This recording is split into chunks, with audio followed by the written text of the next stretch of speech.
भगवान श्री राम लला के इस विशाल मंदिर के निर्माण के अत्यंत आनंददायी पर्व के पश्चात आज एक असाधारण स्थिति निर्माण हो गई और उस असाधारण स्थिति में हम सभी लोगों ने ये निर्णय किया कि न्यास की जो बैठक हमारी 11 जुलाई को होना तय था उसे हमने 6 जुलाई को ही जितना जल्दी हो सके उतना जल्दी सोच करके और लघु सूचना पर आज उसको संपादित किया। इस बैठक में हमारा पूर्ण कोरम बड़ा अच्छा रहा। पूज्य अध्यक्ष महोदय हमारे महंत नृत्य गोपाल दास जी महाराज, स्वयं पूज्य शंकराचार्य जी महाराज, युग पुरुष परमानंद जी महाराज, हमारे पेजावर के विश्व प्रसन्न तीर्थ जी महाराज और हमारे नूतन न्यासी कृष्ण मोहन जी और हमारे अयोध्या के कलेक्टर साहब शशांक त्रिपाठी जी, इतने सब लोग उपस्थित रहे।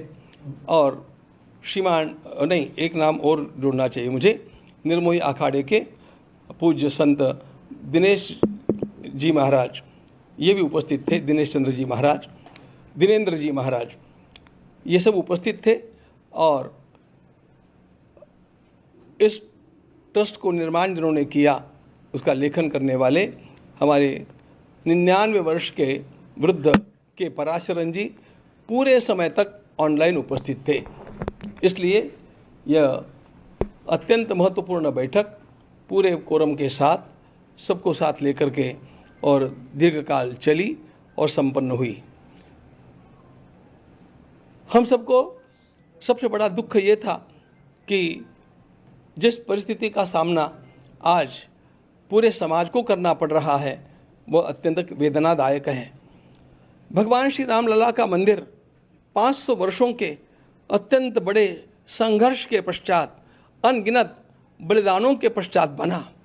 इसके लिए लोगों ने अपने प्राणों की परवाह नहीं की, अपने करियर की परवाह नहीं की, परिवारों की परवाह नहीं की।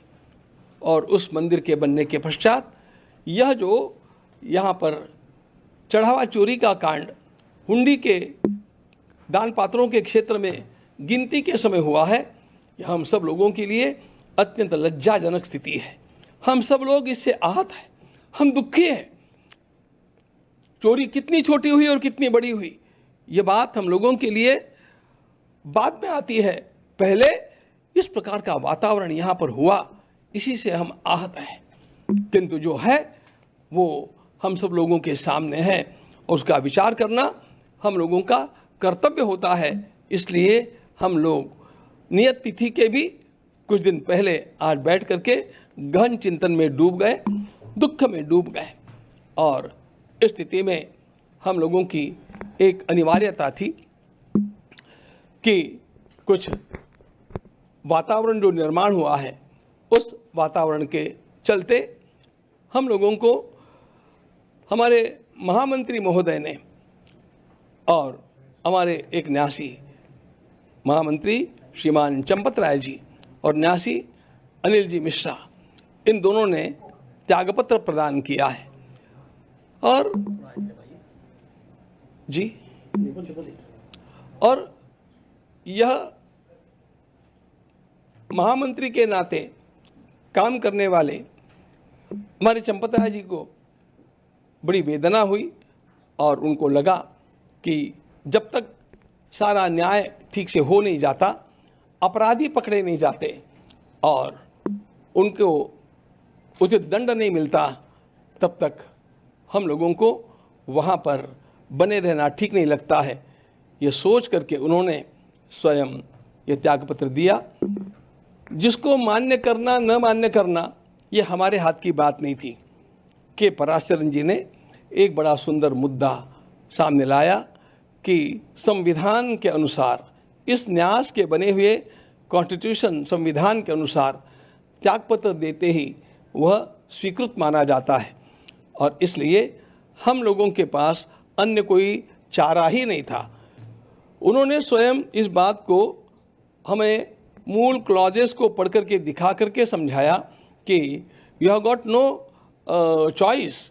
जब ये त्यागपत्र दे दिया है तो आपको उसको स्वीकार करना अस्वीकार करना ये बात आपके हाथ में नहीं है। अब उसको हम लोगों को मान ही लेना चाहिए। ऐसी स्थिति में और हम लोगों ने उसका स्वीकार भी कर लिया।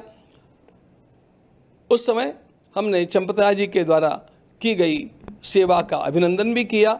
उदार अंतःकरण से उन्होंने स्वयं इस प्रकार का निर्णय लिया। उन्होंने राम मंदिर के निर्माण के लिए इतने वर्षों तक आरंभ से लेकर जब यहाँ पर इस प्रकार की कोई हलचल भी नहीं थी तब से लेकर के आज तक का कार्य उन्होंने किया है। उनके सारे कार्य का सम्मान करते हुए और फिर भी उन्होंने जो उदारता दिखाई है इस परिस्थिति में उसका सम्मान करते हुए हम लोगों ने उसको स्वीकार किया है। अगली व्यवस्थाओं के लिए हम लोग कटिबद्ध हैं और इन व्यवस्थाओं का दायित्व महामंत्री अंतरिम महामंत्री के रूप में मेरे साथ विराजमान श्रीमान कृष्ण मोहन जी को सौंपा गया है। वे अपने साथ कुछ साथियों को स्वयं चुन करके और उनके साथ मिलकर के इस काम का निष्पादन करेंगे और उनका ज्ञान और उनकी पार्श्वभूमि और उनका स्वच्छ दृष्टिकोण इसको देखते हुए हमारा विश्वास है कि वे इन सारे कामों को अत्यंत कुशलता के साथ संपादित करके रहेंगे। हम लोगों को आप लोगों के सामने यह भी बात बतलानी है कि प्रसार माध्यमों में जो कुछ बड़ा बड़ा हवा सामने खड़ा करके कहा जा रहा है वह कितना सत्य है इसको समाज को जानना चाहिए। झूठ मूठ की अनेक बातें अनर्गल प्रलाप करते हुए अनेक प्रसार माध्यम हम लोगों के सामने रखते हैं और झूठ का प्रचार करते हैं। इस बात से समाज को सावधान हम करना चाहते हैं। हमें कहा जाता है कि वहाँ पर केवल दान पात्रों में चोरी नहीं हुई तो अनेक अच्छे अच्छे पदार्थ जो दिए गए, अनेक वस्तुएं जो प्रदान की गई वे भी कहाँ गुल हो गई, वे कहाँ चली गई। उन सारी वस्तुओं का रजिस्टर हम लोगों ने आपके सामने आपको दिखाने के लिए लाया है। हम आपको दिखाएंगे और वे सारी वस्तुएं जिनका वर्णन आता है वो रामायण की पुस्तक कहाँ है और वो हमारे काकभूषुंडी जी महाराज कहाँ हैं, वो गले का हार कहाँ है और वो पादुकाएं कहाँ है, इन सब को हम आज आपके सामने यहाँ पर रख करके दिखाने वाले हैं। और उसके साथ साथ ये भी बतलाना चाहते हैं कि इस प्रकार की 2800 वस्तुओं का रजिस्टर हम लोगों के पास उपलब्ध है और वे सारी वस्तुएं सुरक्षित हैं। ये 5 तो जिनकी चर्चा चली है वो आपको नमूने के लिए रूप में दिखाने के लिए हम लाए हैं, अभी आपको दिखाएंगे। लेकिन इन सब बातों को दृष्टिगत रखते हुए हम अब आगे जो काम करने वाले हैं वह काम इस प्रकार का होगा कि कहीं पर भी किसी को 1% भी कहीं दोष निकालने की क्षमता न रहे। इतना शुद्ध काम करके दिखाने के लिए हमारा यह न्यास अब कटिबद्ध है और इसके लिए कुछ विशेष अधिकारियों की नियुक्ति करने हेतु भी हम लोगों ने एक छोटी समिति गठित की है और उस प्रकार से इस काम को आगे बढ़ाते रहेंगे। फिर 22 तारीख को हम मिल रहे हैं, उस तक हम लोगों का और भी एक महत्वपूर्ण पड़ाव पूरा हुआ होगा। हम समझते हैं कि तब तक एसआईटी की फाइनल रिपोर्ट हमारे सामने आ जाएगी, तो इन सब का विचार करने के लिए और कुछ न्यासियों की नियुक्ति करने के लिए फिर 22 तारीख को हम लोग मिल रहे हैं और उसके समय भी आप लोगों के साथ और मिलकर के बात करेंगे।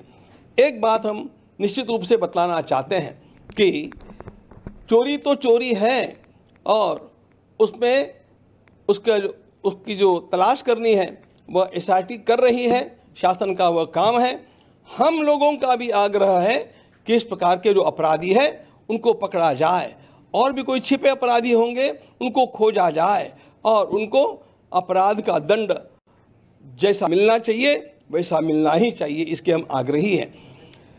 लेकिन एक बात ध्यान में और लेनी चाहिए कि इसको ढाल बना करके इसके पीछे जो संपूर्ण राष्ट्र में हो हल्ला मचाया गया है वो उसके इरादे साफ नहीं हैं। राम भक्ति के नाम को लेकर के वो लोग आज हम लोगों को पाठ पढ़ाने का प्रयास कर रहे हैं, जिन लोगों ने कार सेवकों के ऊपर गोलियां चलाई, जिन लोगों ने स्वयं ये उच्चतम न्यायालय में लिख करके दिया कि राम हुए ही नहीं थे, राम सेतु बना ही नहीं है, इस प्रकार का सब कुछ राम भक्ति के विरोध में कार्य करने वाले लोगों के अंदर जो राम भक्ति का झूठा ज्वार दिखावे के लिए जगा हुआ है वह साधारण नहीं असाधारण है। और वह असाधारण कुछ अन्य हेतुओं से है, और इसका मुख्य हेतु पूरे हिंदू समाज को ये ध्यान में लेना चाहिए।